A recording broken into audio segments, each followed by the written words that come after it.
Have you ever wondered how to stay on track with your health and still have an amazing vacation? Let me show you how I did it on our recent trip to Denver by sticking to just 3 simple habits.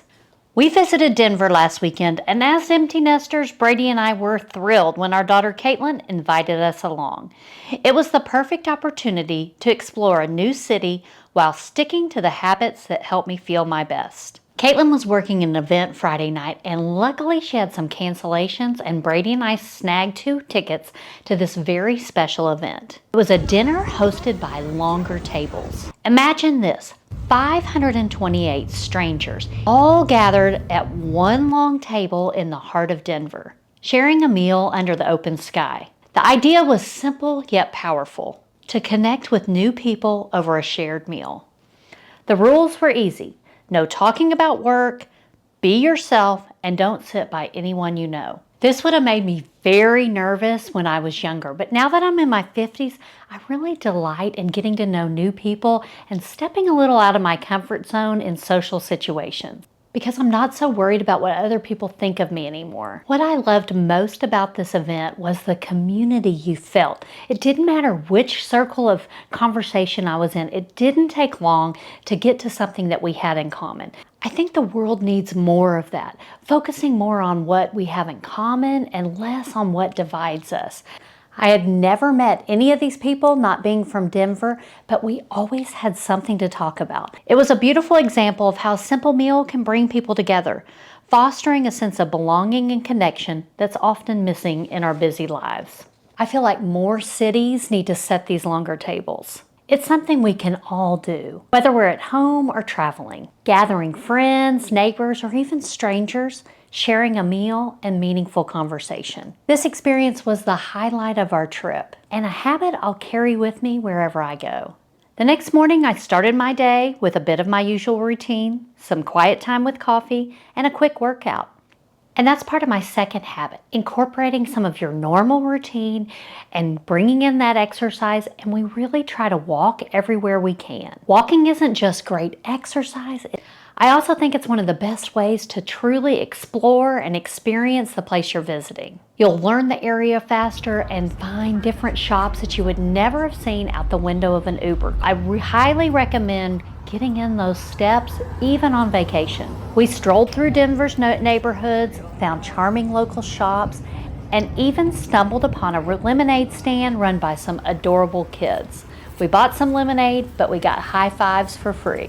It's those small, everyday moments that make travel so special. Now, we do get a lot of steps in on our travel days, but I'm going to give you a special tip. We always take a break back at the hotel to put our feet up. It's a simple way to recharge and feel refreshed for the rest of the day. Now, as a midlife nutrition coach, I don't think you need to be on a diet while you're vacationing, but I also don't think you need to throw healthy eating to the wind. I think you can still eat mindfully and enjoy the local flavors. My rule of thumb is to enjoy every bite, but stop before I'm stuffed. It's all about appreciating those local flavors while staying in tune with how my body feels. We really try to eat at local restaurants and stay away from the chains because we can eat that at home. Friday night's dinner was a special treat. A local catering company used locally sourced ingredients and it was delicious. Now, since Caitlin and Brady have celiac disease, and I feel much better when I stay away from gluten, we really have to look a little harder for restaurants that accommodate our gluten-free eating. The best way we found to do this is the Find Me Gluten-Free app. It gives us local restaurants, people give feedback on how good they were with keeping it celiac friendly, but I find that the better restaurants are careful about that too. And so we end up eating better than had we not looked at that Find Me Gluten-Free app. This helped us find a delicious gluten-free coffee shop with a rare treat of biscuit breakfast sandwiches. We got gluten-free pizza at the Milk Market and our favorite meal of the trip, Saturday night's dinner. Later that evening, dinner at Teocalli Casino was a highlight. The mole took us back to our daughter's summer in Oaxaca, and the gluten-free churros were a special treat. We hadn't had those since we've been gluten-free, and that's been over 6 or 7 years. So as we were waiting for the train back to Union Station, a stunning double rainbow appeared. The perfect ending to a day, filled with new experiences and cherished moments. We even caught up with some college friends over drinks at Union Station, proving that travel is as much about connecting with new people as it is about exploring new places. Was I perfect on the trip? Absolutely not. But did I make enough healthy choices to feel good?